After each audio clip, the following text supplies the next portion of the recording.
Am I good to just jump in then?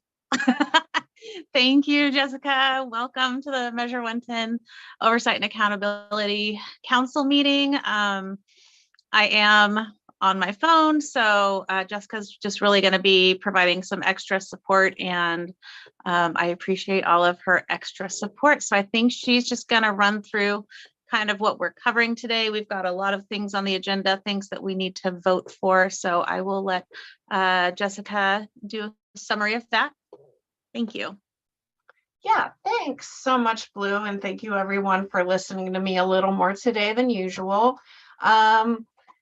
First, I just want to do a welcome, then I'm gonna call the agenda and attendance. So, good afternoon. I am Jessica Carroll, the Interim Program Manager for Measure 110, and I'll be assisting a little more with facilitating today's meeting with Blue Valentine. The Oversight and Accountability Council welcomes and encourages community input. Members of the public are invited to submit comments or get on our interested parties email list by emailing oha.measure110@dhsoha.state.or.us. That email address and more information about the council can be found on the Measure 110 OAC website. For more information or support with community engagement, please contact Cindy McConnell. She will drop her contact info in the chat. OAC members have asked that OHA and other staff who are present in the meeting space introduce themselves in the chat. Please share your role with the agency, and if you are a subject matter expert, your area of expertise. And with that, I'm going to send it over to Sydney for attendance, and then I'll call the agenda. I all apologize, my camera is not working. I'll show you real quick, but welcome. And if you could just say your name when I say here, we would appreciate it. Amy, are you here? Here. Thanks, Amy. Blue. Here. Thanks, Blue. Carlos. Here. Carlos. Caroline. Here. Hi, Caroline. Dharma. See Dharma yet. Henry? Yep, here. Hi, Henry. Hubert?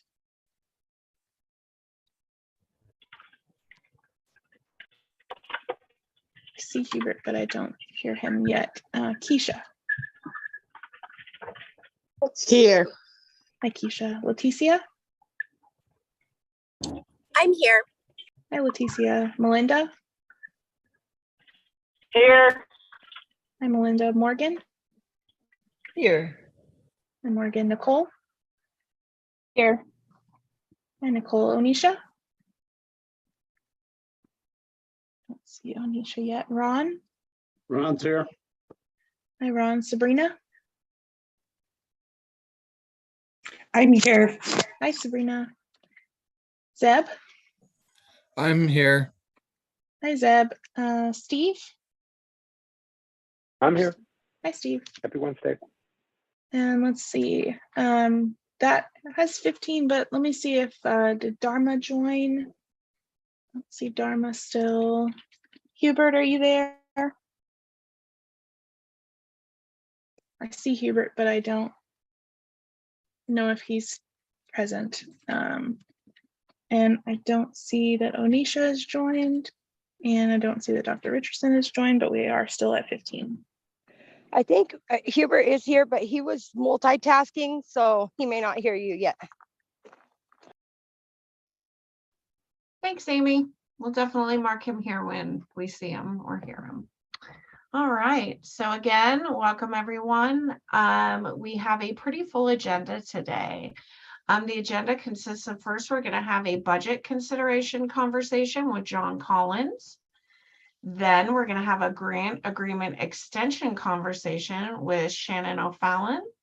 And, oh, I'm sorry. Actually, that's going to be with Steve Allen. I hope Shannon doesn't have a heart attack. And then we're going to talk about a proposed motion for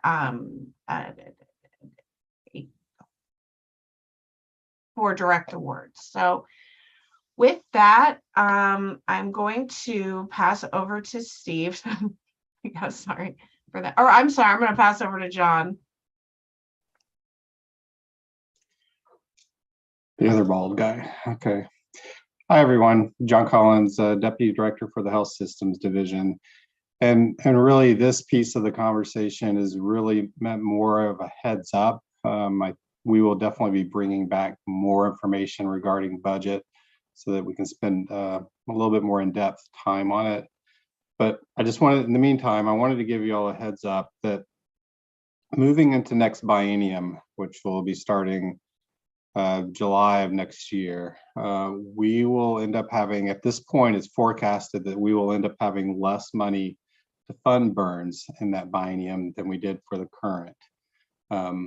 But, and this is the big but on that, there are a number of variables that we're trying to analyze at this point, including funds that will be carried over, understanding exactly what it is that we're funding under the current set of burns, and many of which include some one-time expenses that might not be necessary moving forward, and other kinds of issues. So what we're hoping to do, beyond giving you this heads up for right now, is bring back to you much more detailed information on the forecast and understanding of, you know, how we landed on the amount of money that we had for this current biennium versus how much is going to be available based on current forecast for next biennium. And I think as Steve gets into some of his presentation, which will end up following this, it kind of plays into part of that, and that it's kind of a complicated scenario. But it does not, and I want to emphasize, it does not have any impact on the set of burns that we're currently funding and signing agreements to right now. So I know it's not a lot of information to ask questions on, but if anyone does have questions, I'm happy to answer them, or I could fill in details where maybe you want some if I have it. Any questions for John? Not so much. I'm sorry, this is Amy Madrigal. I don't know if it's so much a question as it is the ideal around the burns funding was to also help them be able to have billable services. So, you know, hopefully, while it is sad that there won't be as much funding, I think we should be okay though, still, to help keep the burns going from what you're telling me, right? Yeah, that's a very good point, Amy. I mean, that is one of the various variables that I think we need to look at much more closely in terms of next biennium's forecast for the Measure 110 funds. But yes, that's one of the many variables. Blue? Do you happen to know or remember the amount of those one-time startup funds that we used for this last round? Because I cannot remember how much it was. Yeah, well, there were two issues with that. There was money that we were carrying over from a previous biennium associated that had to be spent on one time. And then there are, in the various proposals and grants that we're funding under Measure 110 right now, several proposals for things that should be paid for this biennium and will not need to be paid for next, such as some remodeling, buying of buildings, other kinds of infrastructure type things.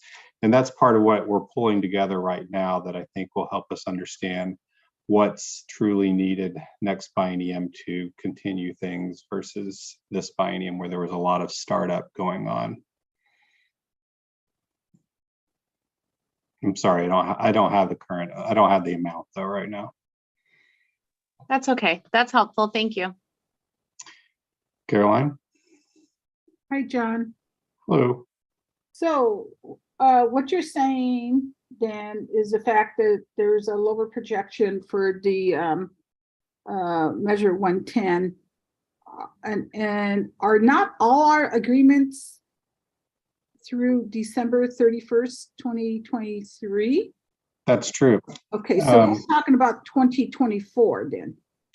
Well, we're talking about the next biennium. So basically all the agreements that are going into place right now, and there's only a handful left that haven't been signed, are running through December of 2023, which includes the first 6 months of the next biennium.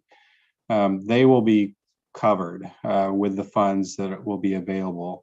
Well, where the impact is, and again, it'll play into the discussion that you're going to have with Steve Allen following this, is what happens afterwards. There will be funds left over to work with the burns into next biennium. But how much funds are going to be needed? It'll largely depend on a number of factors that, like what Blue was just bringing up and Amy had brought up.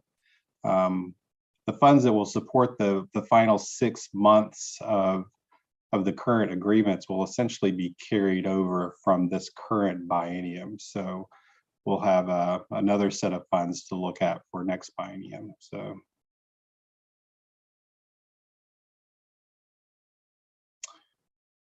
Does that help, Caroline?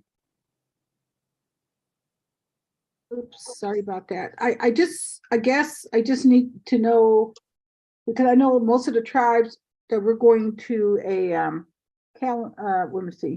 calendar year. So most of us are going from January to December. So when you say the biennium, you're saying through June 30th of 2024?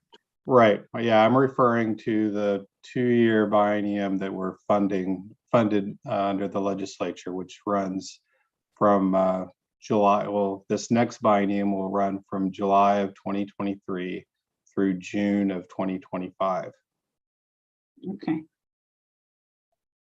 So, so we're talking about the next biennium. Okay. Correct. Okay. Correct.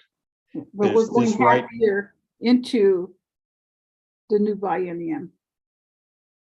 Our contract expires December 31st, 2023. So we're going half year into the next biennium. A quarter of the way into it, yes. Okay. Thank you. You're welcome. Any other questions? All right. Well, like I said, we will be following up with a lot more details on this to kind of break things down and help you understand how the budget that's available. But I just wanted to give you all a heads up on things and I guess a very short preview of that discussion. Thank you. Thank you so much, John Collins. We really appreciate you. Oh, thanks, Jessica. Sorry, I just found this. I'm looking at the governor's summary of marijuana resources for the current forecast for tax revenue, marijuana earnings 23-25. And the forecast is 363 million minus administrative cost, ability to transfer 344. I'm looking for the drug services recovery fund. There it is. It's 243. And that's more than the 234. So where would the carryover come from? Yeah, that's roughly the same numbers that I have in front of me, Ron. So you got to remember, so for this current biennium that we're in, that we're funding things under, we had a total amount of funds closer to $300 million, but that included carryover from the previous biennium. Mm-hmm. And so we utilized some of those funds along with the actual revenue that we had for 21-23 to fund the burns at roughly 265 million. I forget the exact number. Going into next biennium, we will end up carrying over some of that 265 million, basically to cover those final 6 months of the current agreement. Mm-hmm. And then we will have funds, another revenue projection for 23-25 for that biennium, which is pretty similar, but we don't have the same amount of carryover. And that's, but some of these things are why I'd really like us to be able to hold on getting into some of those detailed discussions until we get, until we're able to analyze, again, the current set of agreements for one-time funds and some various other issues that might ultimately play into how much money we have available to us in that biennium. And you guys can have a clearer picture of it. And hopefully we will have a picture to kind of illustrate it rather than just listening to me babble on about it. No, it's all right. I knew I'd heard that the forecast had come out. It came out this month. Right. So I knew it was available to see. So I just thought I'd take a look at it. And I was digging for it while you were talking. And so thank you. Yeah. And we assumed that some of y'all had seen that, which is why we wanted to go ahead and get this on the table, but let you know that we're going to have a much more detailed discussion at a later date. Awesome. Thank you. Thank you, Joe. All right. Thank you. All right. So with Blue's approval, we can move to the next presenter, who is actually Steve Allen. Okay, I got a thumbs up from Blue. Yay. Steve, are you ready to go?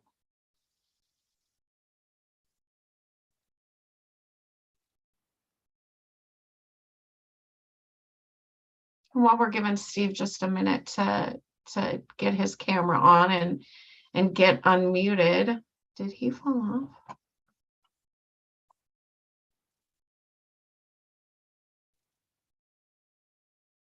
Oh, there we go. Okay, so His window's still there, but yeah, I don't know. He might be having some technical issues. I think that's the world that we I'm live still in. here.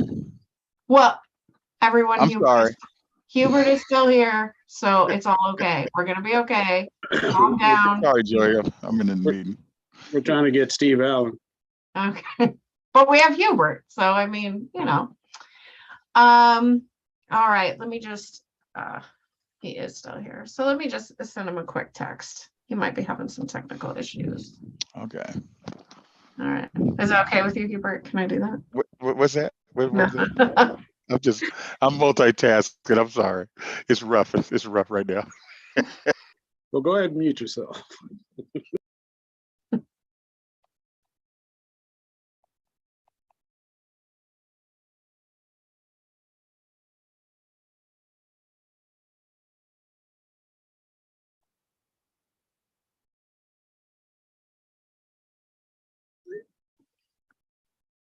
All right. Oh, it looks like he's trying to, yeah, it looks like he's trying to connect, but he's just having some technical difficulties. It doesn't look like he's muted, but we can't hear him.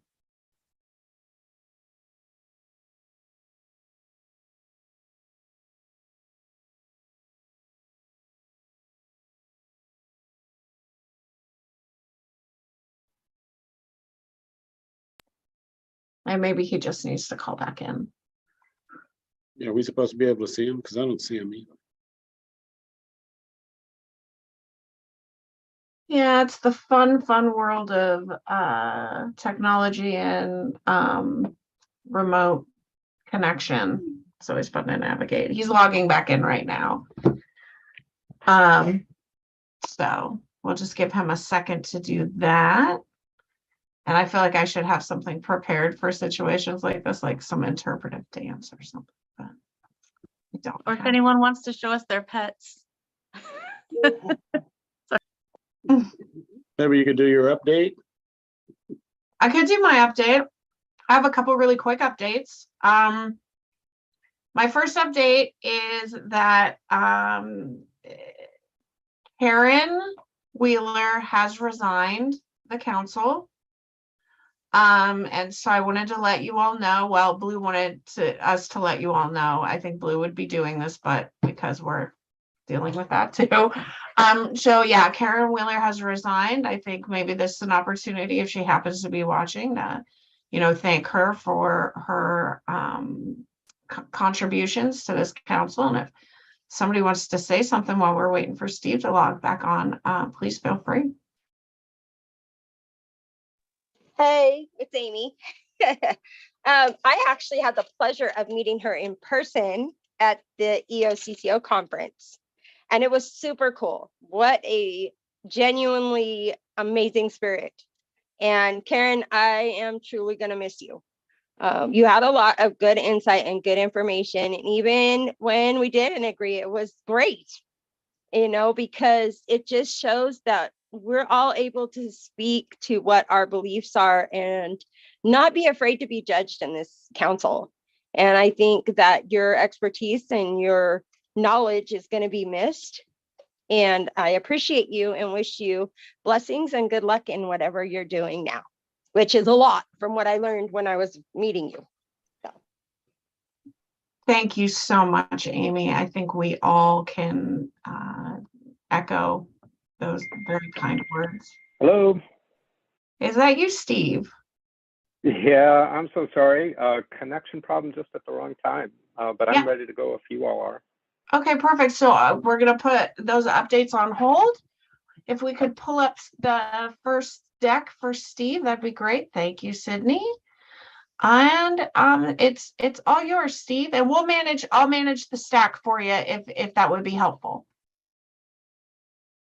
That sounds great. I'm not going to try to get back on screen, so I'll just be on phone. So I'll just list out the next slide, and I'll confirm the slide that I'm on, and I'll just look at it separately. So again, apologies for the technology. So we've started this conversation a little bit, but really wanted to bring it home today. As we've worked together, one of the things I think we've fallen down on is not given clear enough advice when, predictably we could have known that things should have gone one way or another. And this is one of those moments. As we look ahead, we know ultimately you all would like to create another grant process, but the short version is that we've learned a lot in this grant process that we've just gone through. And as we look ahead, and you'll see details here that will kind of reinforce how we came to this conclusion, we don't believe that there's enough time, well, frankly, there isn't enough time to create a new grant process by the time the current grants expire, which is on December 31st, 2023. So there's actually two slide decks that we'll go through. The first of these has to do with the extension in our strong recommendation to extend the current grants until it will be June of 2025. There'll be a second slide deck that will have some overlap to this one, which is all about what happens if we have some organizations drop out, and especially if they impact the viability of a burn. So there's a variety of information that will be kind of back and forth on these two. But starting here, again, our strong recommendation is to extend the grant funding beyond December 31st, 2023 to June of 2025, and we'll provide the rationale, and we'll show you kind of why we think that won't work. Next slide, please, slide 2.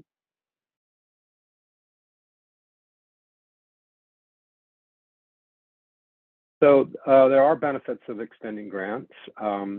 We think that the current grantees are just getting started. They need more time to do their work, hire staff, build, in some cases remodel, support their programs. The extension would allow, especially for the smaller, newer organizations that you all have funded, the time they need to implement their programs in a way that allows them to really show effectiveness. And remember, it's not just individual providers. These providers need to work together in a resource network, and so there's an amount of time that really those folks need to be able to get that coordination together that will is part of why these we believe these will be so effective. This is just as important in our view to the burn clients who will benefit from stability in their provider services. Extending those for an additional period will give them predictability and consistency in their provider network that will improve the stability of their services.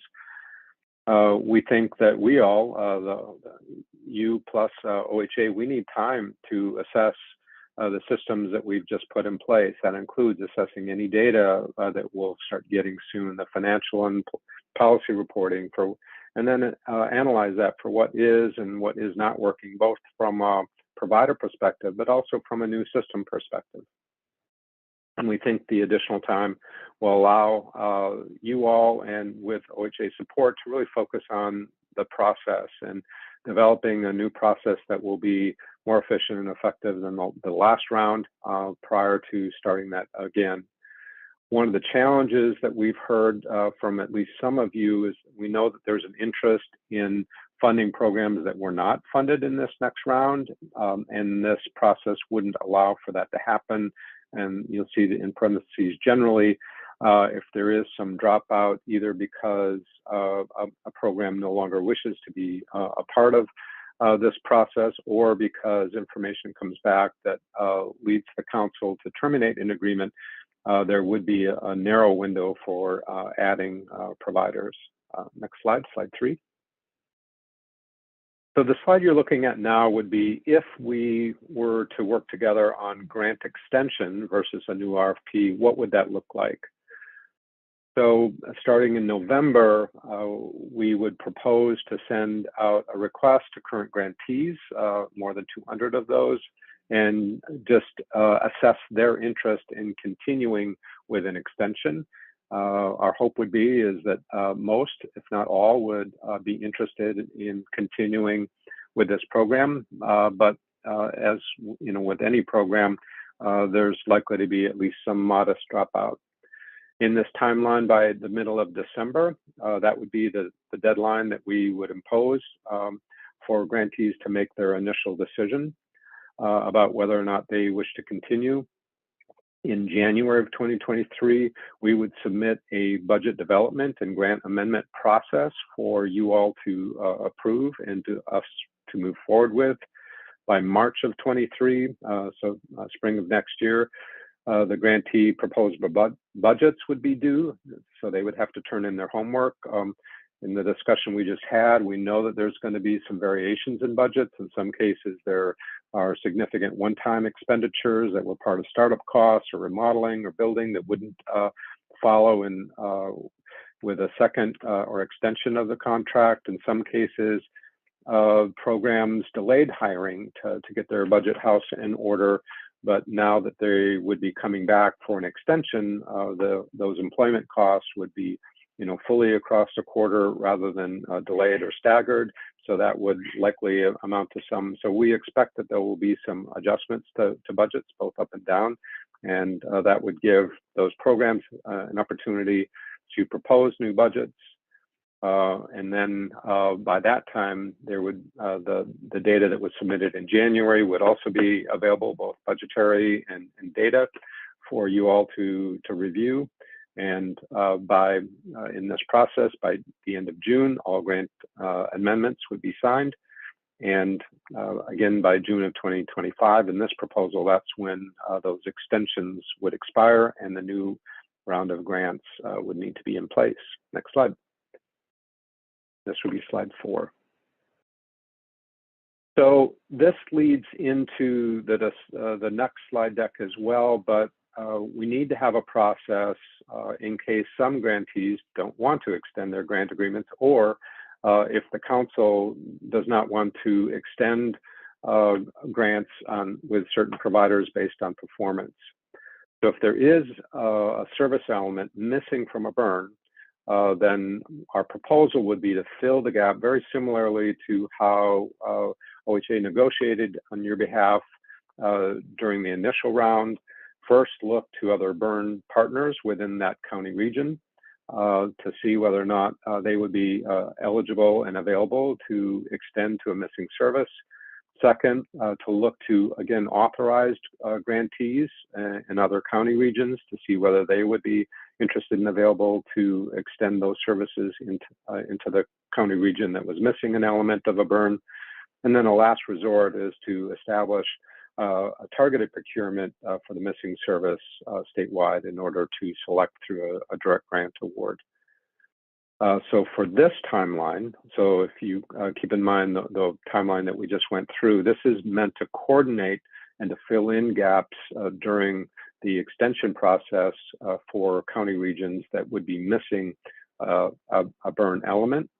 So by December 16th, remembering that by early December that those who weren't interested in continuing, we would have that information. So we would assess those grantee responses for extensions and determine whether or not there's a missing service. By early January, we would communicate with Measure 1 grantees as described above. So first looking within the county region, then statewide, and then as a last resort beyond that. From mid-February to early March, then targeted procurement if needed. And then by the end of March, assess the applicants that that proposed to fill in the missing service, and then the grant agreements and signatures, and would come on track with all of the extensions so that all of these services would then be authorized to provide services at the same time. Next slide. This would be slide 5. Here's laying out the process as we would expect it to unfold if we did engage in a new grant process from the beginning. So we would start all over. So we think the period from October to February would be the amount of time that it would take for us all to step back, take a look at the grant process we just went through, develop a new grant agreement process, including the scoring, draft grant templates, all other necessary documents to accompany that grant agreement, data reporting, fiscal reporting, policies, that kind of thing. And by February through March, the Department of Justice and contract procurement would review and approve. That we believe that'll take a couple of months just based on history and bandwidth. We would issue the RFGA by April. It would close in June. And we note here in red that the legislature is likely to revisit Senate Bill 755 and propose changes. And so it's possible by this point, as the grant is closing, that changes would be made to the statute, which would affect the grant itself. So it may have to be reissued. If not, then in July through October of 23, that's when, if you recall, reviewing and scoring those applications, the rubric process, it's still fresh in many of our minds. From October through December, that's when you all would review, just like we did last time, all of those proposals and go through an approval process. And then that takes us to the end of the year and steps that would still need to be taken. As you recall, the negotiation process with providers to ensure that the burns get in within budget, that all service elements are included, and then your decisions on the final county burn composition, and then getting grants out for signature.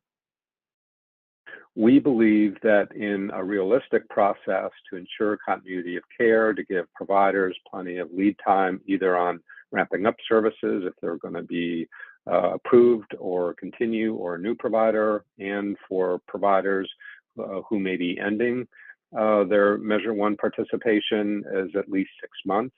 So we think a realistic timeline would, to give that notice to providers, all of the grant agreements would be completed about 6 months prior to the beginning of a new grant period. And as you can see here, we're nowhere near that. We're a good 9 months beyond that reasonable period of time. So just to highlight the reasons we don't think an RFGA is recommended at this time, the timeline doesn't allow us, all of us, sufficient time to evaluate how the program and how providers are performing. Timeline doesn't allow sufficient time to adequately review and revise the grant content and process and establish needed changes. And then, as we mentioned, the legislature is likely to make changes to the program, and these would take place after the grant submission period ending, meaning we would have to revisit and restart the granting cycle. So here we have, I want to walk through the 2 proposed motions that would support our recommendations for the council, and then would take questions after that. So moving to slide 7 is the first of those. and I'll just read this aloud for folks. I move to offer grant extensions to current grantees through June 30th of 2025.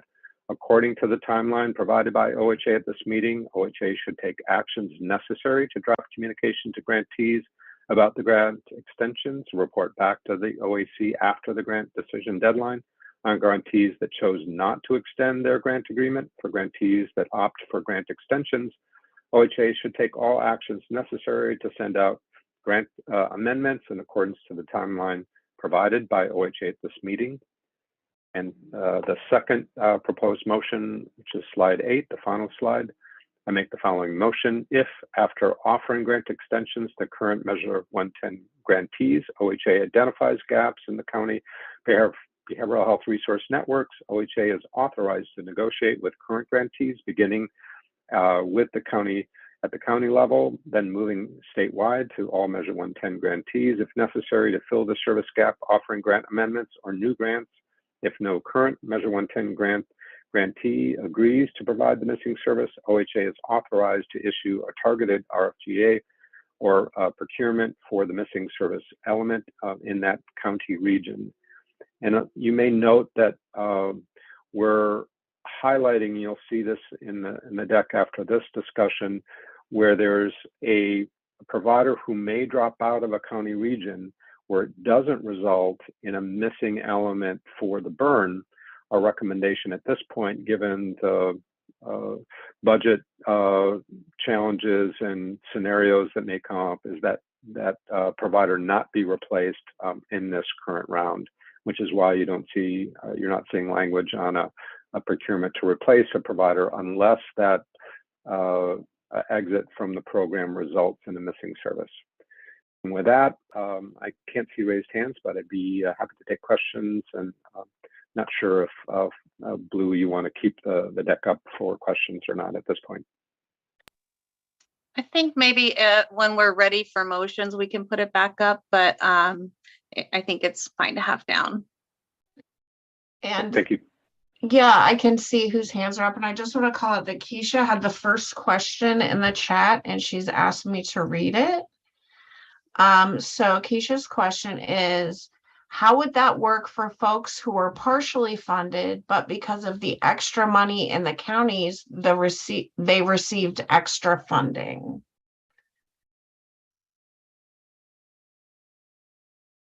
So this is Steve. Others may want to weigh in. I know Dawn and Shannon are also on this call. So my understanding is that there are likely to be budget changes for current grantees based on available funds. And I also think that unless the council gave us other direction, is that we would negotiate based on prior budgets, which means that if recipients, grantees received additional funding in the course of the negotiations, that would be the starting place for that renegotiation process. But open it up in case Dawn or Shannon or others have other input. Yeah, this is Dawn, and I'll try to go on camera here in a minute. I think in that one of those slides, you'll see, Keisha in particular, that what we want to do is propose a budget methodology that y'all will approve, I think in January or February, when we will actually, because back to, I can't remember who asked the questions, there's also in those budgets one-time funds. So really we need to dig in and figure out what methodology would we use to support this grant extension. But we can most certainly take that initial vote for partial funding into consideration when we propose a methodology that you guys would vote on. Thanks so much, Dawn. There's a second, and I just want to, is it okay if I just read the second comment from Keisha and then we move to the stack, or would you like to move to the stack first? Blue. I think maybe just go ahead and read Keisha's comments, and then we'll, if you could get people in whatever order they raise their hand, that would be fabulous. Always the goal there. Okay, so the second comment from Keisha is, we will not be able to see the fruits of our labor with this process if funds are extended to 2025, and that is a comment, and then there's a quick question. Will there be a process for reapplying to the council?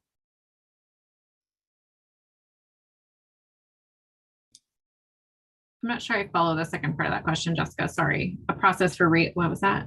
For reapplying to the council. So I think what Keisha is talking about here is that their terms end in February 2025, I believe. And so she's wanting to know if there is an opportunity to reapply for current council members.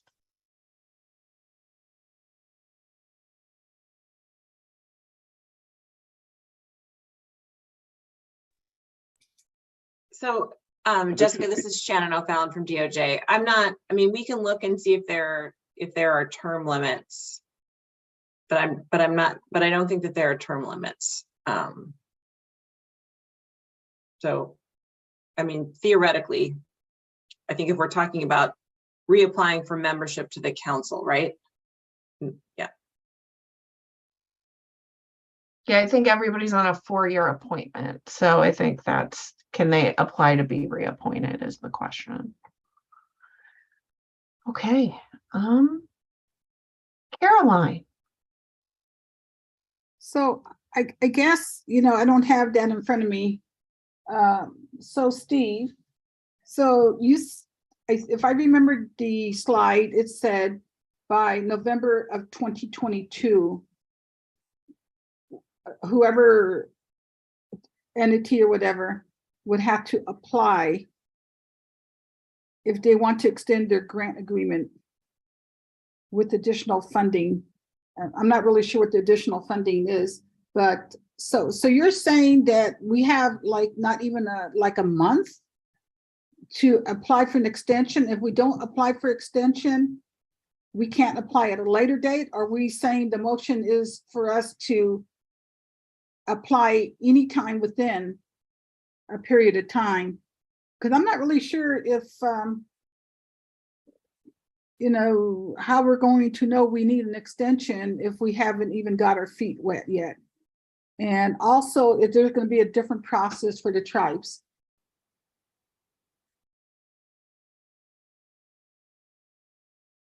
Yeah, thanks, Carolyn. This is Steve. I think the timeline is up on the screen at the moment. So as of November 1st, which is a little more than a month away, we would send out a request in writing to current grantees that would ask if they're interested in continuing with Measure 110. And they would need to get notice back to us within 6 weeks after that. And, in most processes, if we don't hear anything, we'll try to reach back out, but knowing that there's over, 200 providers, I want to be careful about not over promising, but the goal is for you all to have a clear idea of those providers who are willing and able to continue with Measure 110 before the end of the year, so that we can help support a process for continuing those willing and able providers and to engage in a process of developing new or additional providers or existing providers with additional services early next year. And we think that timeline will get us there. Thanks, Stephen. I think Shannon has some, oh, sorry, Caroline, go ahead. Yeah, I guess I didn't understand anything, Steve. I don't, so if people don't request an extension, they have to have everything done by December 31st, 2023, unless they request an extension that goes through 24 or to the end of the biennium, which is June 30th, 2025. So if they don't ask for an extension, then they have to have all the deliverables done by December 31st of 2023.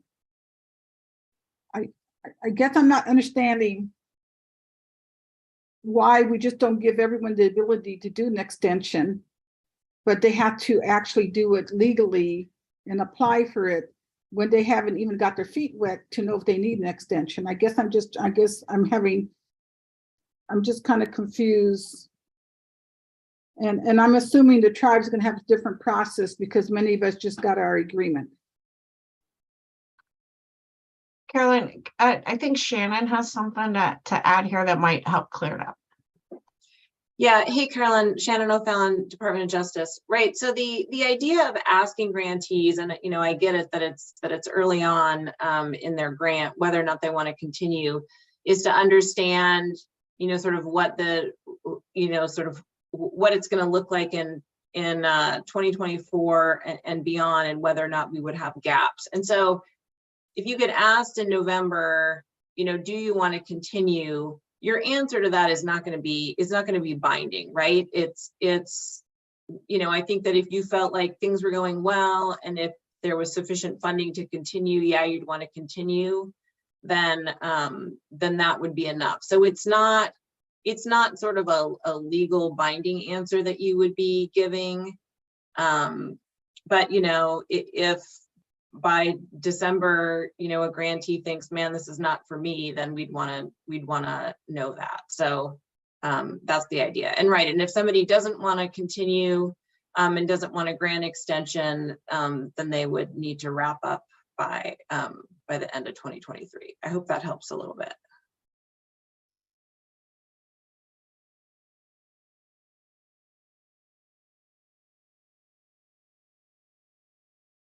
All right. Do you have a follow-up, Caroline? Just no one's answered. So the tribes will have their separate behavioral health underneath Julie Johnson. So this is applying to the counties.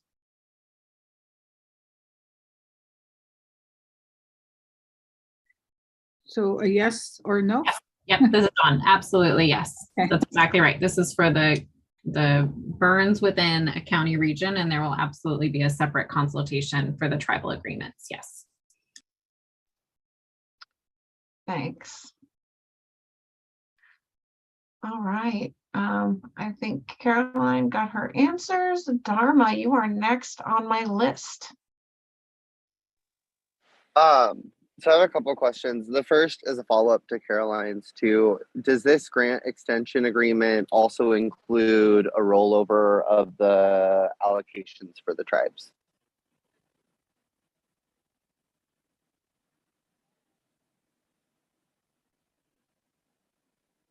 So this is Shannon from DOJ. So the proposal and the recommendation from OHA right now is just about the county burns. It doesn't address the tribes at all. So that's sort of going to be a separate matter. Does that answer your question, Dharma? Yeah. And I guess then just as a note, then I think it's really important that we do extend the tribal allocations, regardless of how we end up changing grant extensions for the burns. I think it's really early, and I think taking to like make the decision to continue to fund these, because I think there was a lot of inequity built into the process of applying for this initial round of grants. I think that like if we continue to just offer extensions to ensure continuity of services, it limits our ability to innovate services.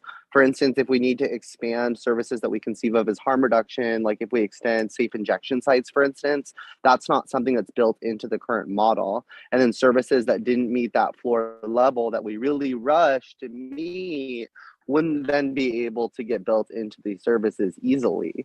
And I think like as much as it is a hassle to go through another RFGA, I think that it also hinders innovation of these systems. We know that this measure came about because of an entrenchment in services and systems that weren't working properly, especially for BIPOC community members, and that an inability to fund more innovative organizations or new organizations that might come up between now and then will really hurt our ability to best serve those most impacted by the war on drugs.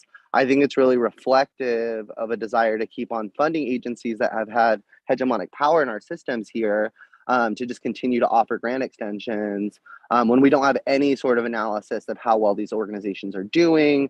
And we don't know if there was, systemically organizations excluded from this RFGA process that we initially had. And I think there's been feedback from community members and from community organizations that they weren't able to equitably participate in the first process of RFGAs. And I think that, it's not unreasonable in such a new system to maybe have to relook at this instead of just the initial grant folks. So I'm wondering how then we'll handle ending contracts, or what are the implications for extending grants and then turning around on those decisions based on their need or performance. I guess I just worry about folks using that to delegitimize our work as a council if we have to then go back and say, you know what, we're not going to extend your grants when we're really under high scrutiny right now. So I guess I'm just wondering about how we can handle those issues of equity, and how we can handle our actual oversight as a council if we're almost immediately extending grants to the next biennium.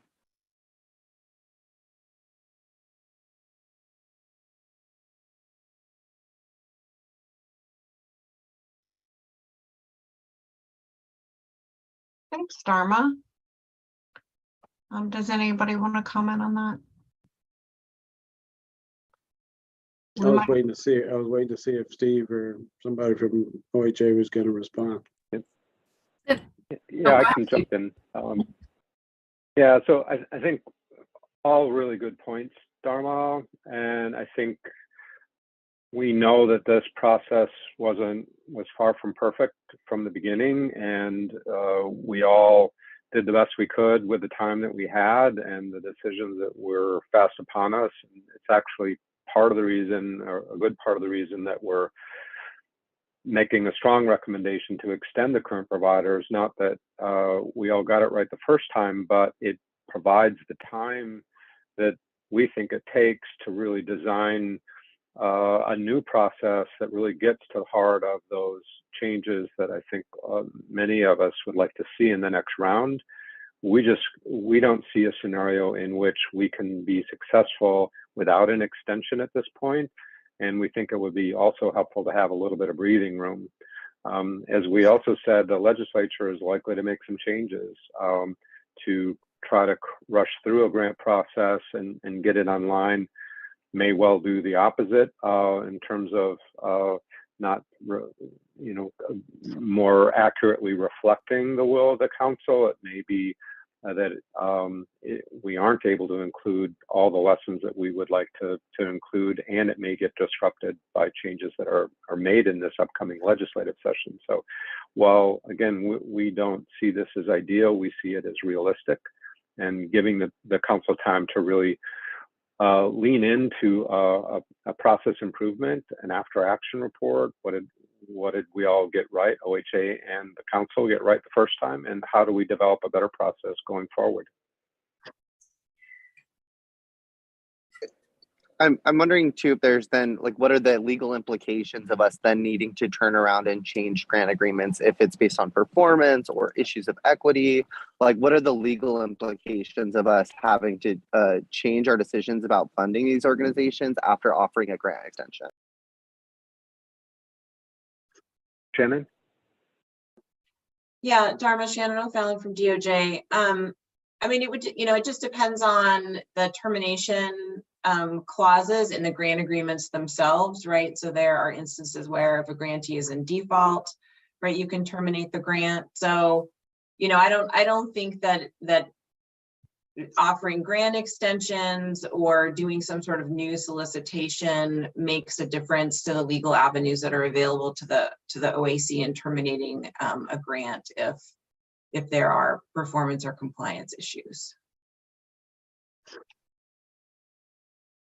And I just want to say, I'll make space for other folks. Sorry. I just think that, like, especially as like a trans femme of color, like, accessing services, what I see right now in communities is that there's organizations that are seeing the opportunity for funding that were left out originally, that are developing services, tailoring them towards our model of providing services away from a punitive model, and they are going to be excluded if we continue the grant agreements. And so just outright. And so I really think it's important that we keep our options open so that we don't just recreate a broken system of treatment that doesn't actually treat folks, and we end up just funding organizations.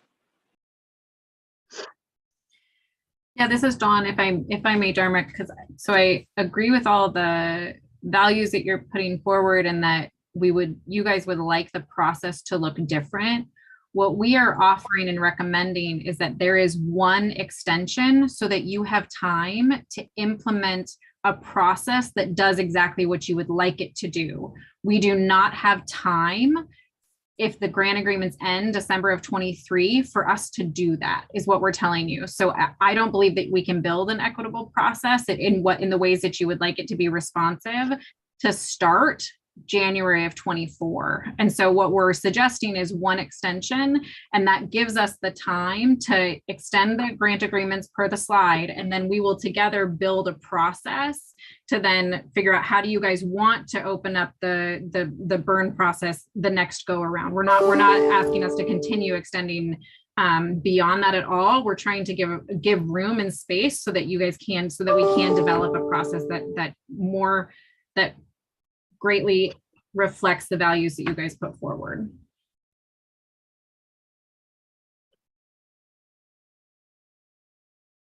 Thank you. Ron, you're next up. Yeah, thanks. Yeah, I really appreciate what Dharma had to say, particularly as it relates to BIPOC organizations. And I particularly I think that an extension actually would help, particularly the organizations, the small emerging BIPOC organizations that have joined in the burns. I've heard directly from organizations that we funded through the work that I do, where folks are really concerned about, they're already concerned about sustainability, and to be able to have predictability and continuity in their services. And they're talking about the timeline, at the time it's going to take to really get things up and going. And it's been a conversation that folks have been having generally from the beginning, that I've been hearing about the process that we've been engaged in. One of the first presentations I did over a year ago was about, folks were asking about sustainability and predictability and ongoing funding and the process. And so I think I think the extensions would go a long way towards providing some sustainability and predictability and continuity for those small emerging organizations, and the burns generally, being able to really give them time to get established, I think is a great idea and is really important. And relative kind of to the legislature, I mean, I think there are going to be some serious attacks or attempts to pull some of this money away from these services. And I think by doing these extensions, we're moving in a direction of protecting these funds going forward into the next biennium. And I think that's a really important thing, because there's no doubt that there are folks in the legislature that plan on making grabs at this money, and we can prevent some of that from happening with these extensions. And I think that's a very key point. Thank you, Ron. Lou? So I had a question and maybe like a statement about the timeline, and then I just had one other comment. I'm going to try and make it as coherent as possible. So in the slides that we were looking at with the, I don't know, I think it was called the proposed timeline, where it talked about the beginning of November 2022. We asked organizations if they want to extend. And then I don't know if there was sort of like a final review deadline that was on there in terms of like us actually deciding. But what I'm wondering is if we will have time to look at any of the data before that like final timeline, and just get some clarity on that if possible. Do you mind pulling this slide back up, Jessica? And Steve, do you have audio back? Yeah, I do. Great. Folks can hear me okay? Yeah. Sorry about my technical challenges. Yeah, Blue, so just to go back, you all as the council are the authorizing body before any additional funding would go out. And this rough timeline here that needs to be filled in more allows time for the new budgets to come in from the organizations that would be extended. And if you recall, the beginning data would begin emerging in January. And so to the extent that that can be summarized and brought to your attention, that information and the budgetary information will be available to you all before you approve those grant amendments. Does that answer your question?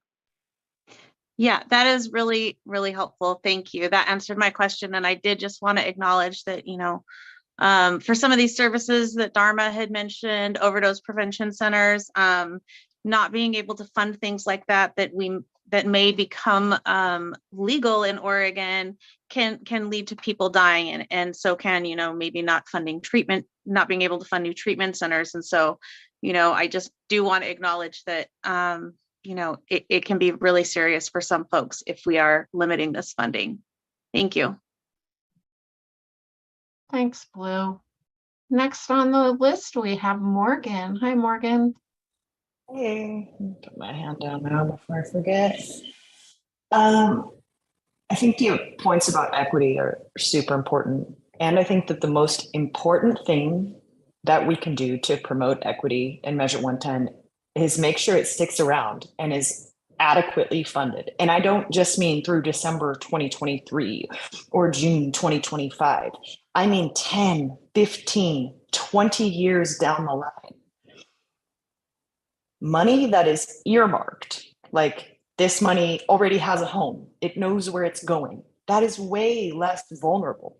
Like, I mean, I work in politics and I just can't find the words to convey how vulnerable we would be, especially reopening a grant process that garnered a lot of criticism. Money that's just like sitting in our fund is super abstract. Legislators look at that just like another pot of money for their budget. They're like, oh, just take some money out of that. We'll just use that. But when you make it be tangible, when you take it away from this like abstract fund and say, no, this money is earmarked, that is going for housing for people in early recovery. That makes it so much safer. And it makes Measure 110 more sustainable. We do not want people to encroach on our money. It is so important that this stays around for the long haul. And so that's why I would support extending the grants, and to Dharma's point though, making sure that it's absolutely critical that we determine and enforce our metrics of success and purge underperforming organizations and find new ones to fill their place. Because I mean, that is the A in the OAC. So it's not just like, perpetual funding, but making it safer, making it more sustainable in the long haul, and still making sure that the services that we are funding are getting to where they need to go and are of high quality. Thank you so much, Morgan. Next on the list is Henry. Hi, Henry. Hi, good afternoon, everyone. I really appreciate the passion in this discussion and how articulate all of my colleagues are. It's just wonderful to hear everyone. So I just want to, because I'm a little sleep deprived, I just wanted to make sure we're just talking about this one extension, right? That this is this one time, simply so we can kind of maybe go a little slower and learn from this process. And make this a sustainable change is what I'm hearing that we're talking about. Is that accurate? That is correct. Yeah, and then we will have the time to build the process to ensure an appropriate procurement that matches y'all's values for the July of 25. Exactly. Yeah.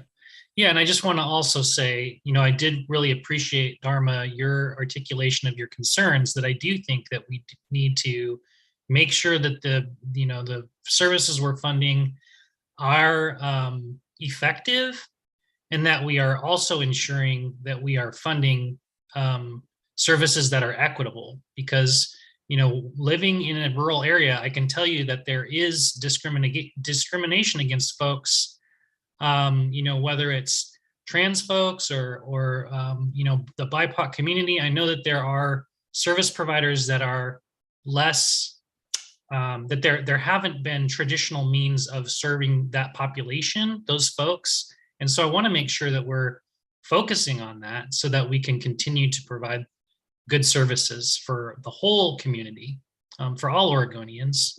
So thank you. Thanks, Henry. Next on the stack, I have Amy. Perfect. Hi. So my comment is the extension is understandable. I think what for legislatures that are legislative people and the community that are watching us and in our meetings and they're just shaking their heads, they don't understand what goes on behind the scenes, right? This is a brand new, never been done before measure that came in because the people voted it in, because we don't want people to die of drug overdoses anymore. And we want to be able to fund opportunities for growth and wellness and options and choices that people never had before. As a person in long-term recovery who is checkered by my past record, I see the value of ballot measure 110. I also see where these funds are needing to go. So any attack on these funds or any withdrawal of these funds by anyone who says that this is not mattering, you don't know what matters yet. It's not been done yet. My goodness, let's give us a chance and give these people a chance to do what they need to do the reports, to show the progress. And is it going to be like this rock star blowout, holy Hail Mary Grail fix all? No, not off the bat.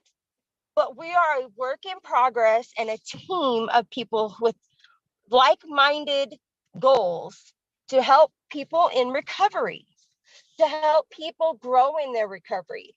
And for those that don't want to grow in their recovery, or they're functioning users or whatever that looks like for them, harm reduction options without judgment, without persecution. Ballot measure 110, our accountability committee, are people who are making these decisions and making these rules, and we are forming all these things, and we're doing it together and presenting it to communities to change lives. And it's another extension has to happen.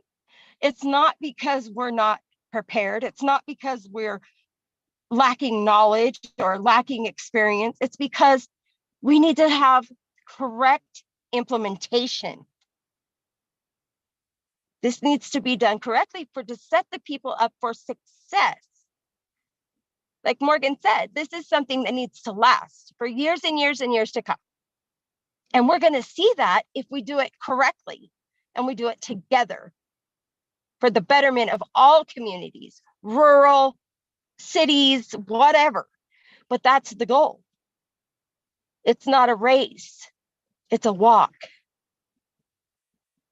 So I just needed to say that because I keep hearing, they might take this, they might take that. Well, you think about it before you try to start taking things away from people that you wanted to save. Here's the sucker. Here you go. Come on in. Come get services. Well, you took too long. We're going to take it away. But they're ready. You got to remember that. So I would be in favor of this extension. Thank you for letting me say what I had to say. Yeah, thank you so much for your words, Amy. Dharma, you're next. Hi, Dharma. Hi. So I'm wondering about the feasibility, timeline-wise, capacity for a modest set aside for new services to be integrated into Burns.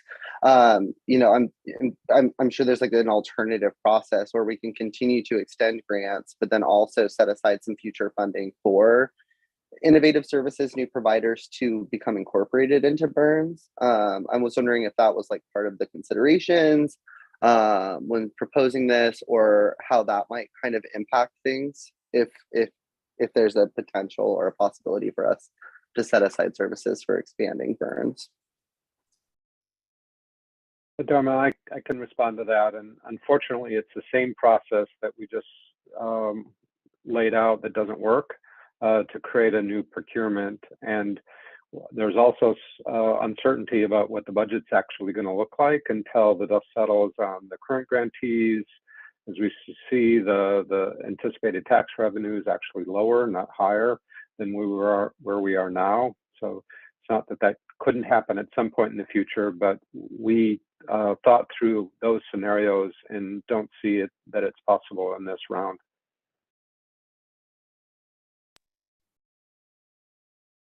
Thanks, Steve. I just want to call out that we have a council member who has to leave in 9 minutes. I think we should still have quorum, but I'd like to get a count there. And also, we could maybe bring the slide up. Does anybody else have any more thoughts or questions or has anything else they want to say? I see a thumbs up from Blue, so I'm going to go ahead and ask that we bring up, and I just want to acknowledge we have the same person doing 2 things. So if we could bring up the slide with the motion. We're at 17. Thank you so much, Sydney. Okay, 3 p.m. This is Steve again. And just a reminder, there's actually 2 motions here. Just Blue, you can decide if you want like someone to, including me, to talk through these or just let folks reread. I'll move the first one. All right, so I think this is on me. So I think we need you to read it though, Ron. Keisha has her hand up. Oh, sorry, Keisha. Yes. I just have one quick question around the timeline, and I don't know if this is in this one or it's 2 separate. Is the timeline separate than this motion? Fast forward, I just want to know if we can make a little tweak to the dates of letters of interest or whatever for November 2022, or is it a legal reason why it has to be that soon? So we gave people a little more time. I was wondering the same thing. Yeah, this is Steve. I'll kind of let Don or others jump in. Is we think to signal to providers, and others that you all intend to extend and sort of lock in the funding for these extensions, that's an appropriate timeline. As you could see, things get pretty tight into next year. We can bring that, I don't know if it's helpful to bring that slide back in, but we think a 6-week period of time for providers to consider whether or not they would be interested in extending. And as Shannon said, these are non-binding acceptances, and so a provider could change their mind and decide not to. But what we would look for us to be able to, if you recall, for those providers who opt out, OHA needs to then engage in a process to recruit replacement providers where there's a gap. And we need enough time to do that so that it all comes back together by the end of June next year. That'll take some time.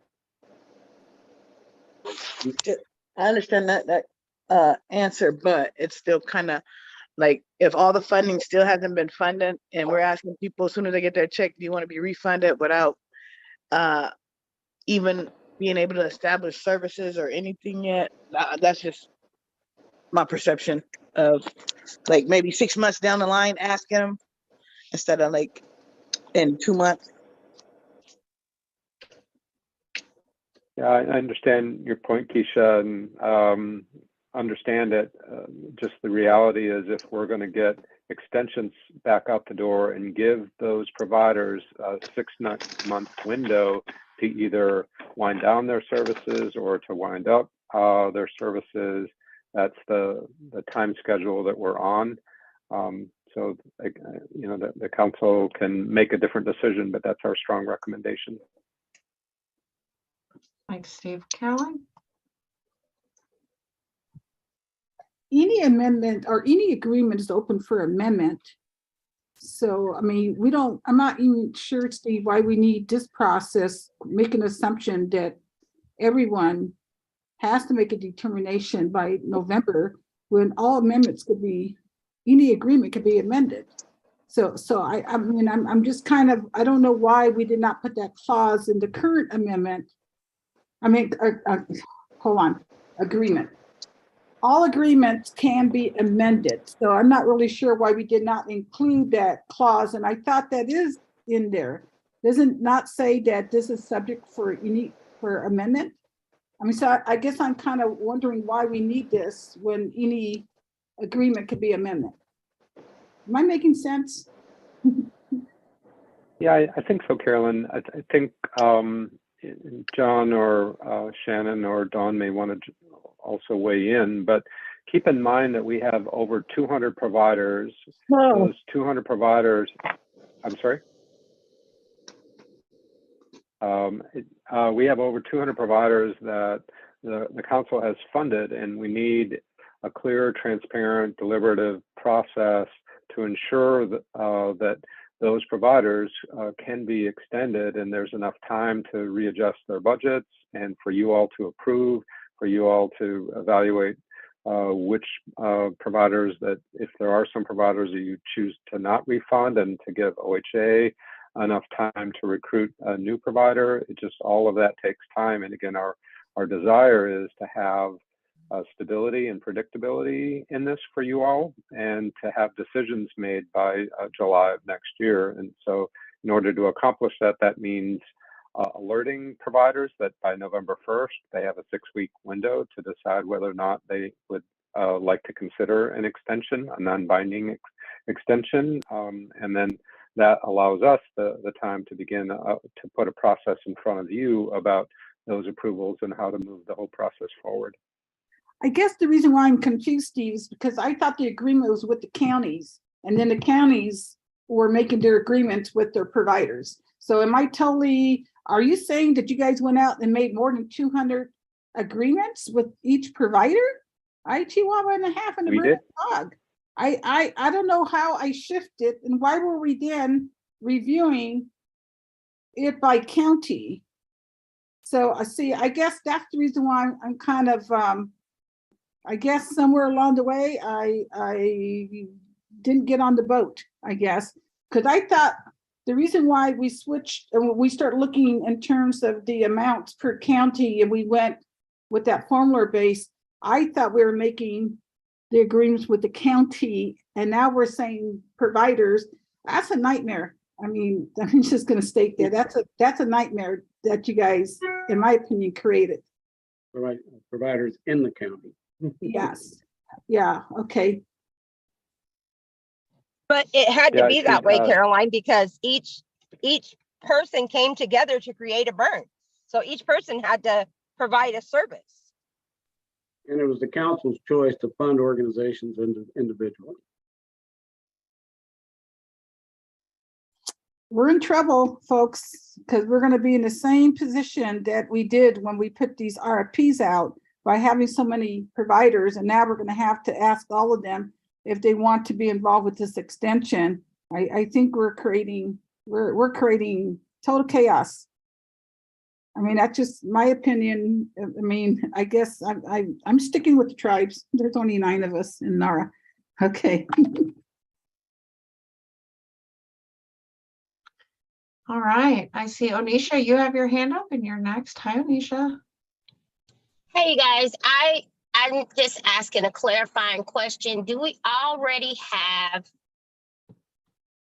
a theory or a proposed protocol in place for replacing entities in the burn who cannot be extended for whatever reason, of their own accord, or for extenuating circumstances where they cannot continue with obtaining the funding?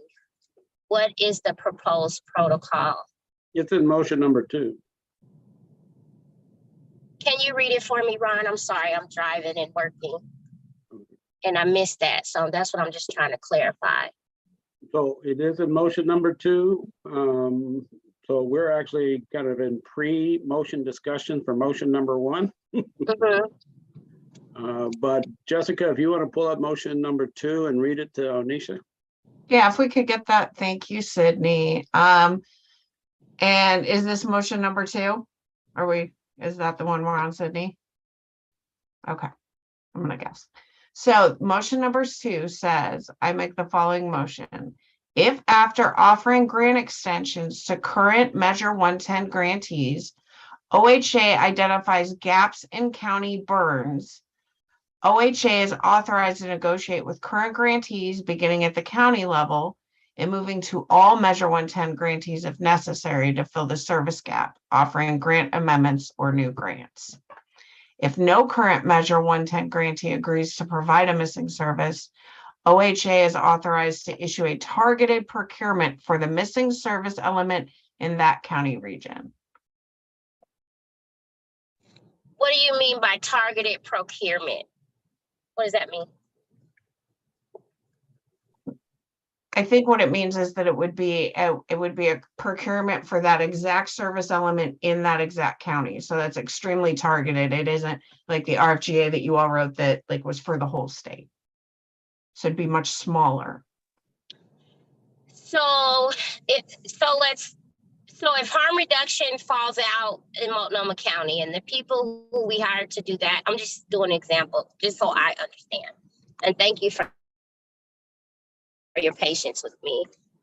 So if harm reduction falls through in Multnomah County, we say, well, we're going to do a targeted procurement.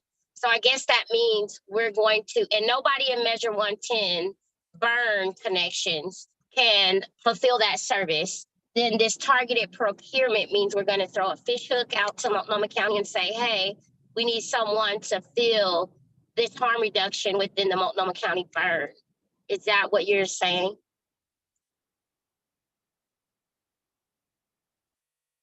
Steve, you're muted.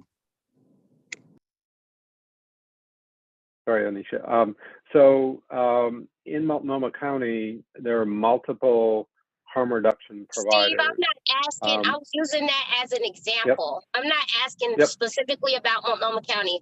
I'm saying what is a targeted procurement, and if we're missing something and the people in the Measure 110 burn community cannot fulfill that need, what do you mean by targeted procurement? Does that mean we're throwing a message out to the community and say, hey, we need this service fulfilled and we'll give you money? What is that? Explain that process to me, please. Yeah, good question. So in a burn region where that missing service ends up in a gap, then and only then would we suggest this targeted procurement. And we deliberately chose that language, targeted procurement versus others, to open up the wide range of tools that would be available at OHA to secure a provider that would meet your approval. And so I'm not sure if Dawn or John would want to weigh in on those various tools that we might use for that. But keep in mind, ultimately, you are the only authorizing body to approve a provider that we might bring forward through that procurement process. So it would have to come back in front of the council, and as we did during the negotiation phase, we would explain how we arrived at that provider, what their proposal is, and then ultimately it would be your decision as a council whether or not to approve that additional provider. Will there be a privacy process, or will it be open to the public? Like, we're opening this public targeted procurement, anybody may apply, or does targeted procurement mean you guys are going to specifically call who you feel should be called, and it's going to be a closed process? Don't know, Dawn or John, if you want to weigh in on those different options that we might bring to bear. And what we find is that try to find the right tool for the particular procurement. But I'll leave it to John or to Dawn to weigh in. Yeah, there would be a number of different tools that we can use, but if it ended up being a solicitation for like where you do a request for proposals, it would be open to anyone that qualified for that particular, to respond to that particular solicitation. And that will be handled by OHA. And then after you guys find the targeted procure people, then you will bring it forth to the OHA. OHA could not, I mean, the OAC couldn't suggest anybody or wouldn't be aware that you guys are targeting procurements. I'm just asking. Yeah. I'm going to be clear about this process. It would start following under the normal kinds of rules we use to do a solicitation. So it has to be open and fair. So yeah, suggesting particular ones once we open the solicitation would not really be a viable option, and we would have to score those who respond and make a choice based on the information they provided, much like we did through the RFGA that we did for the current batch, but much more focused, as Steve said.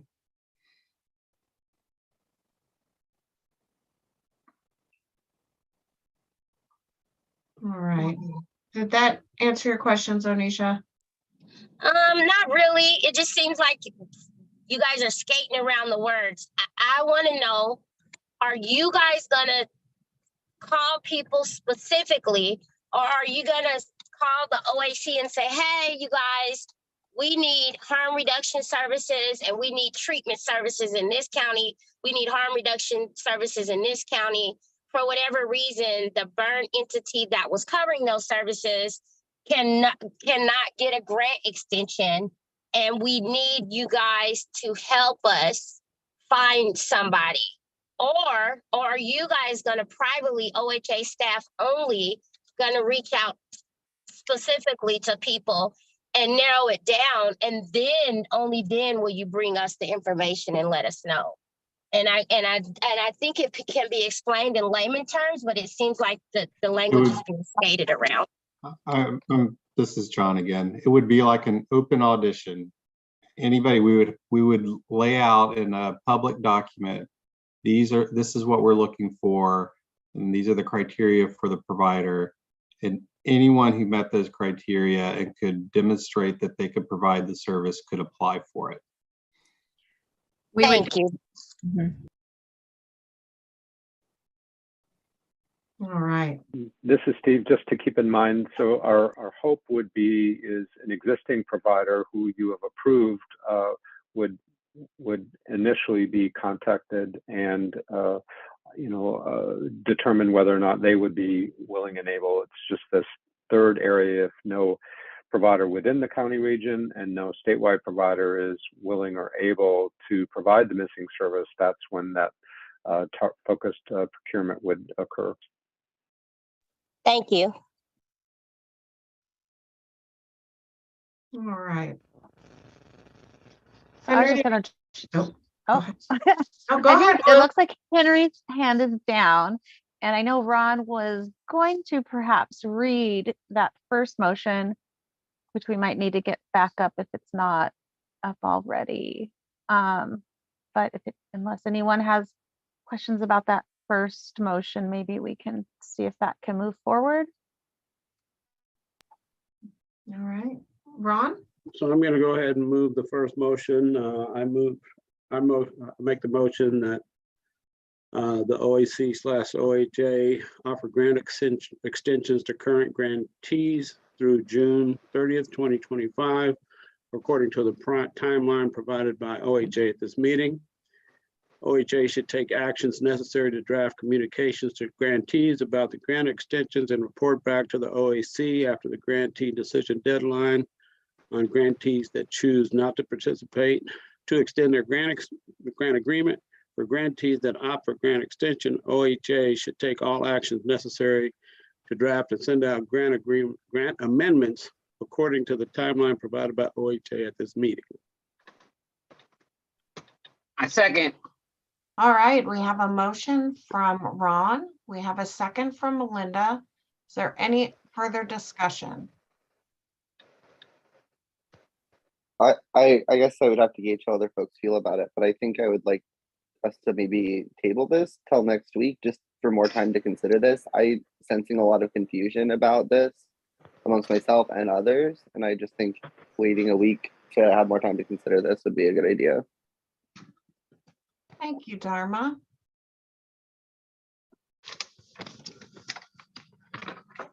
Any other discussion?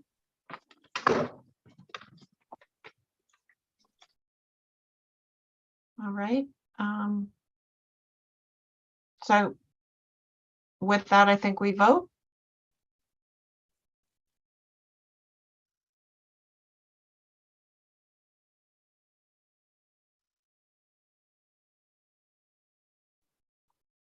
Sorry, just trying to make sure we still have 15, and we do have 15 right now.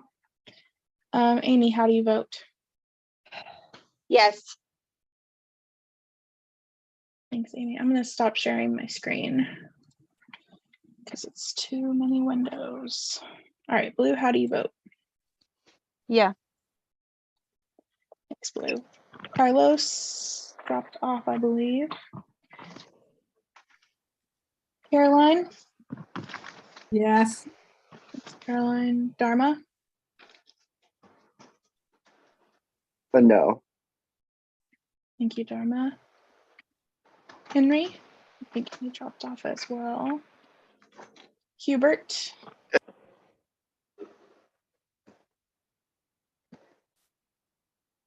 Hubert, are you there?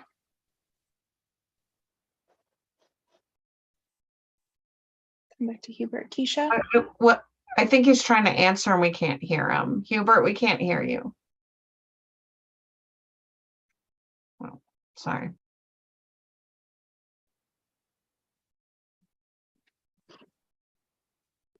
Is it in the chat? No. Okay. Then maybe Keisha? you ask, if Hubert can hear us, maybe ask him to do thumbs up or thumbs down for yes or no. So yes is thumbs up. Yep, he has a thumbs up for yes. Thank you, Shannon. Thank you, Hubert. Thanks, Shannon. Keisha?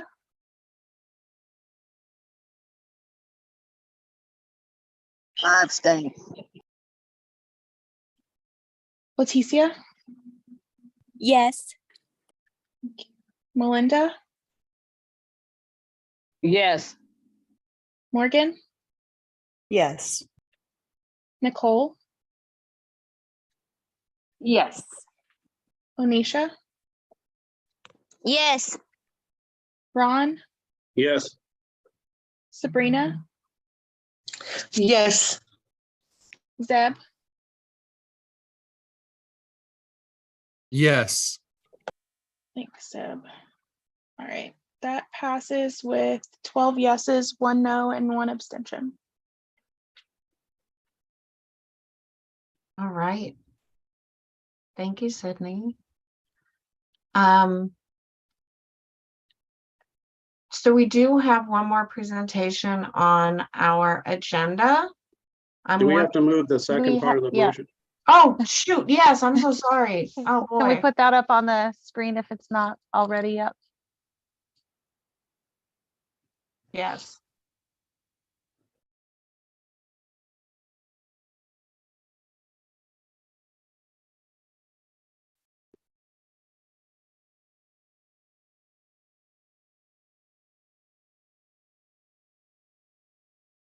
My apologies, y'all.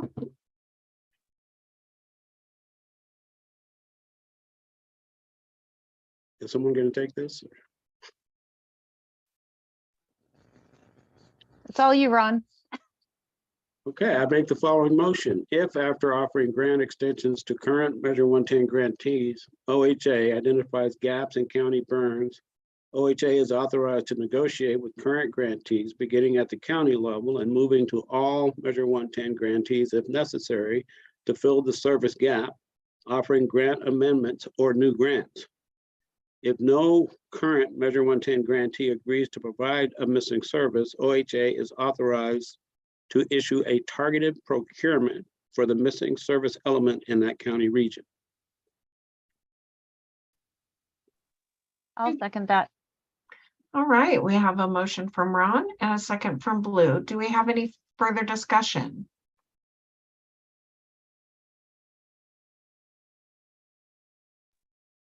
Hearing none and seeing no hands, I will turn it over to Sydney. So please take the vote. Amy, how do you vote?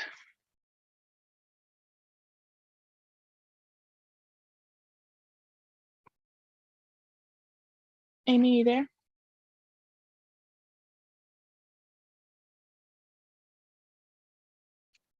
All right, Blue? Yes. Carlos? I think Carlos dropped off. Caroline? Yes. Dharma? Yes. I'm sorry, what was that? Yes. Thanks, Dharma. Henry, I believe Henry dropped off. Hubert, oh, there's Carlos. Yes. Thanks, Hubert. Keisha?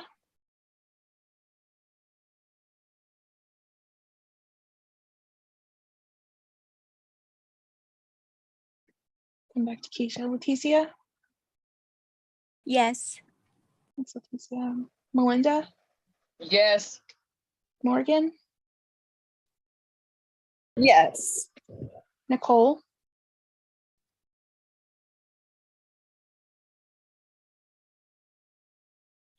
Onisha? Yes. Ron? Yes. Sabrina? Yes. Zeb? Yes. And I just want to go back up. Amy, are you there? Amy put a yes in the chat. Carlos? Yes. And Henry, still not back. And Keisha? Yes, Amy, yes. Sorry. Oh my God. Sorry. Is Keisha still here? She put abstain in the chat. Abstain. Okay, thank you. And Nicole?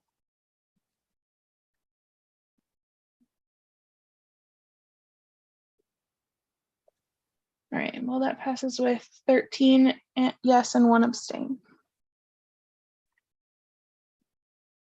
And Steve is present, so that makes 15. You can probably take that down now. Thank you, Ron. I'm having a hard time on my phone. Jessica, does it seem like we have enough time to get into something else? I'm gonna let Steve answer that. I think so. Yeah, it's very similar to motion 2. And so I think if the council agrees, we'd be happy to present and vote if that's possible. I see Onisha has her hand up. I know not everybody can see that. Yes, I have a quick question.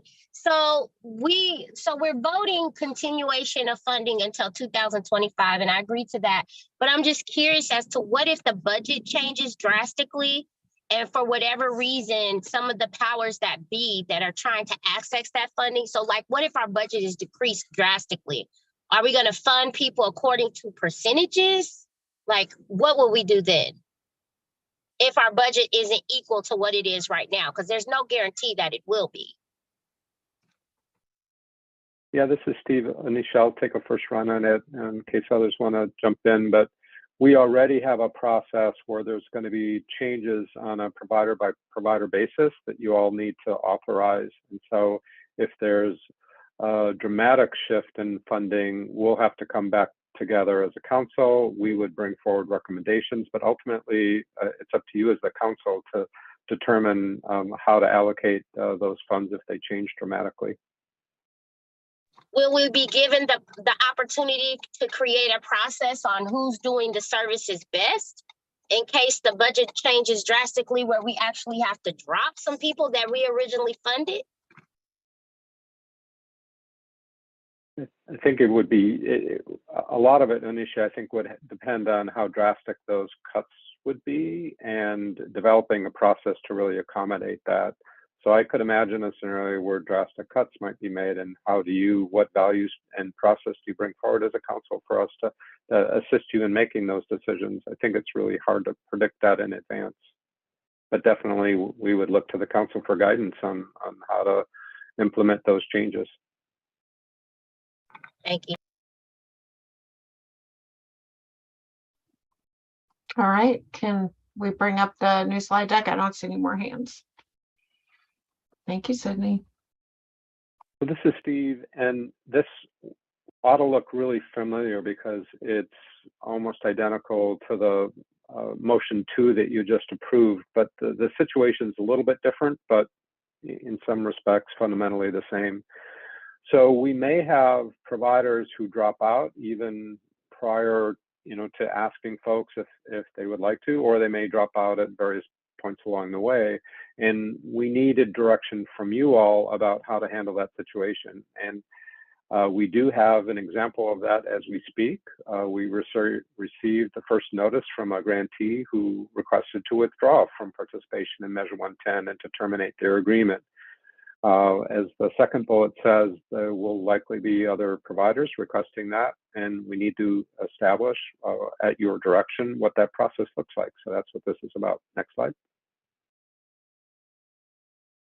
So this is important for you all to know. Unless the council, you as a council, is in default under the grant, the grantee cannot simply terminate their agreement unless you agree to that termination. And that will be important as we look at the next slides and in terms of the timing. Next slide.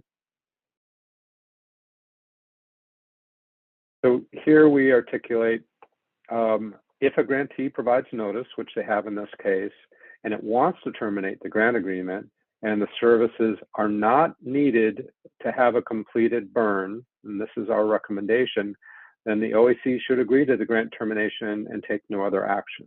So in this case, it doesn't create a burn in which all service elements are not present. Obviously, it can impact the availability of some services depending on how robust the burn is. But in this case, what we're saying is the burn would still be complete without this provider. And understanding that there's some budget concerns on the horizon, our recommendation at this point would be to not recruit a new provider. Second recommendation is OHA can obtain assurances from the grantee that there's an appropriate plan for transitioning of client care if necessary before agreeing to the grant termination date.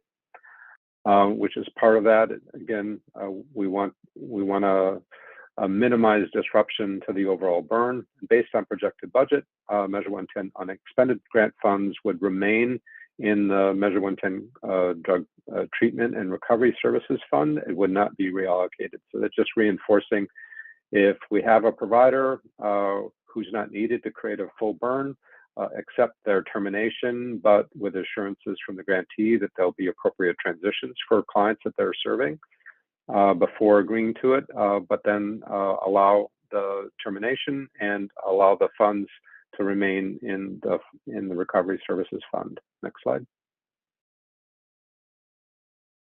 And here's an example of that from Wasco County and the Mid-Columbia Medical Center, which has requested removal. You can see here that they were approved for screening, interventions, SUD treatment, and peer services. But you can also see that those services are also provided by one or more additional providers within that resource network. So removing them from those services will not create an incomplete burn. And so in this case, our recommendation would be that we accept that termination as long as Mid-Columbia Medical Center can assure a smooth transition for people that they would be caring for. But again, in this particular case, they have not yet received funding. So we would expect minimal or no disruption. Next slide.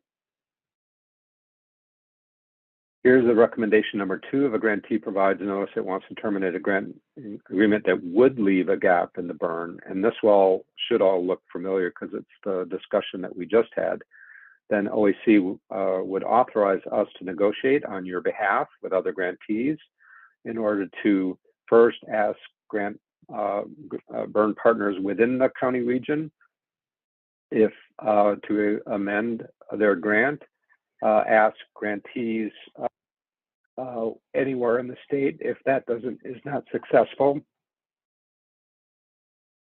Sorry, I'm losing my voice. To execute a new grant, and then third, that targeted procurement language that we just talked about. And so to initiate that grant and then establish memorandums of understanding with the missing service element. And again, the final decision comes to you all. Next slide. And this is an example where housing was being provided by a made-up organization, Housing for All. They're leaving the burn, left a gap in services. And so in accordance with that description that we talked about on the prior motion and will be talked about here, is that we engage in that stepwise process to secure on your behalf another housing provider in this case. Next slide. And here is the motion, a move to delegate to OHA the authority to agree to terminate grant agreements if the grantee wants to terminate a Measure 110 grant and there is still a complete burn after that termination. OHA shall attain assurances from that provider of a transition of client services before agreeing to the termination. And if that's necessary, and OHA will notify you all of that termination in a timely manner. There's, I believe, a second motion. Make the following motion if a grantee wants to terminate and it would result in a missing service. OHA is authorized to negotiate on your behalf with current grantees, beginning with the county region, anticipating the gap, and then any Measure 110 authorized grantee to provide the missing service. If further authorized, if that process is not successful for that targeted procurement that we've been talking about for the missing service, OHA can only agree to terminate a grant agreement in this scenario under the mutual termination clause of the grant agreement on behalf of OHA if there is another service provider in place to complete the burn. I think that's it. Happy to take questions.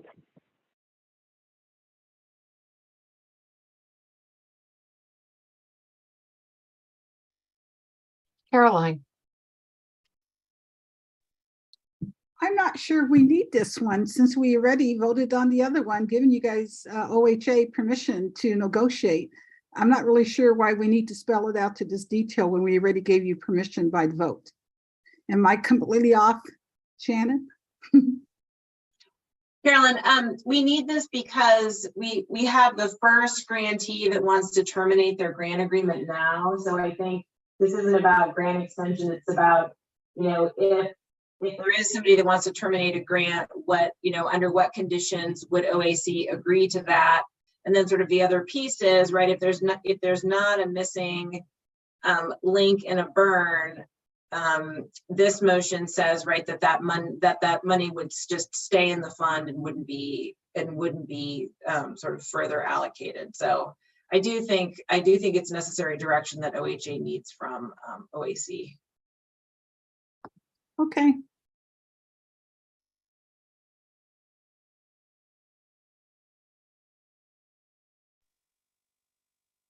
If anybody likes to read, we could entertain a motion if we put that back up, perhaps. Can I make a motion that we vote as it's stated?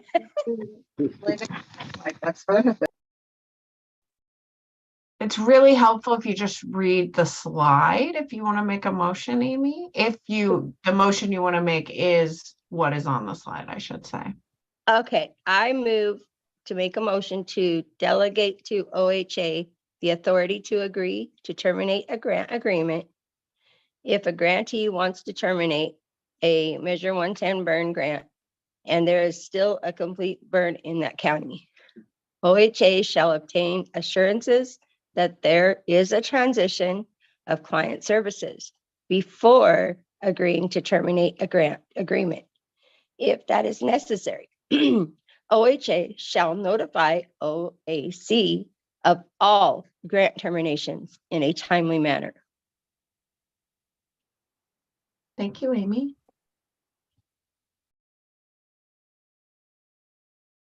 Do we have a second? I'll second that. All right, we have a motion from Amy and a second from Blue. Any further discussion? Hearing none and seeing no hands, I'd like to turn it over to Sydney to call the vote, please. Amy, how do you vote? Yes. Blue? Yes. Carlos? Yes. Caroline? Yes. Dharma? Yes. Henry, I don't think has come back. Hubert? Yes. Keisha? Yes. Leticia, Yes. Melinda, Yes. Morgan,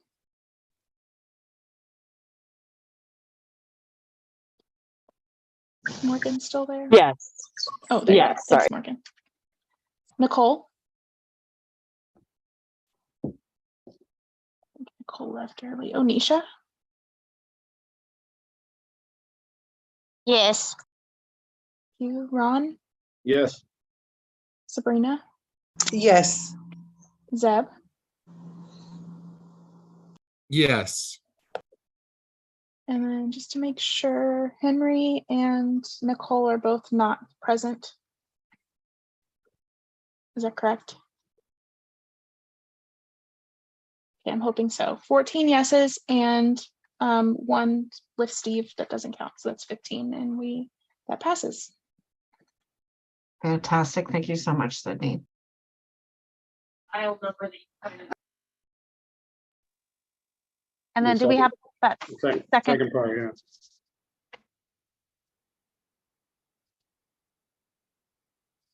Give Sydney a second to pull up the next motion.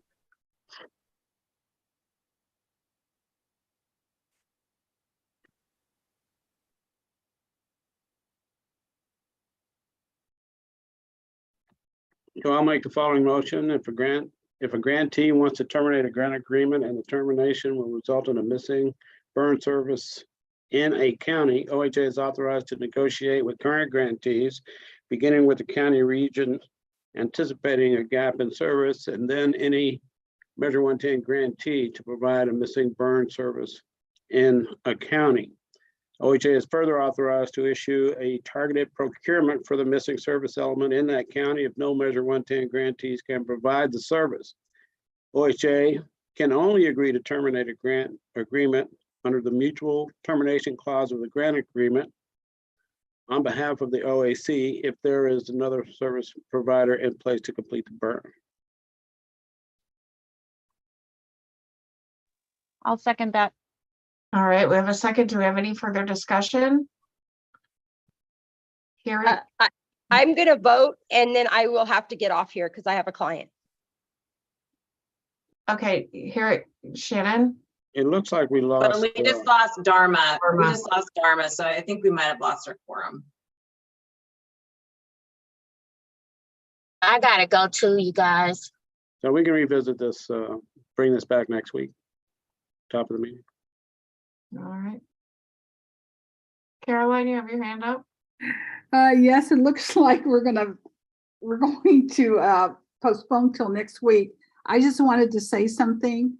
The Tribal Opioid Academy just completed. In fact, Blue and Sabrina and I are still in the motel because we didn't think we should take the call on the road. So we're staying here.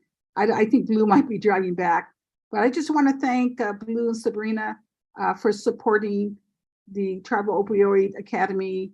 And Sabrina did present. And I just want to say thank you for that support. And Amy already signed off, but Amy could have came. She's right here in Pendleton. But I think we had a wonderful time, but I just want to express my gratitude to Blue and Sabrina. Thank you. So yeah, we can maybe put this at the start of next week's meeting to revisit. And thank you everybody for staying a couple minutes over and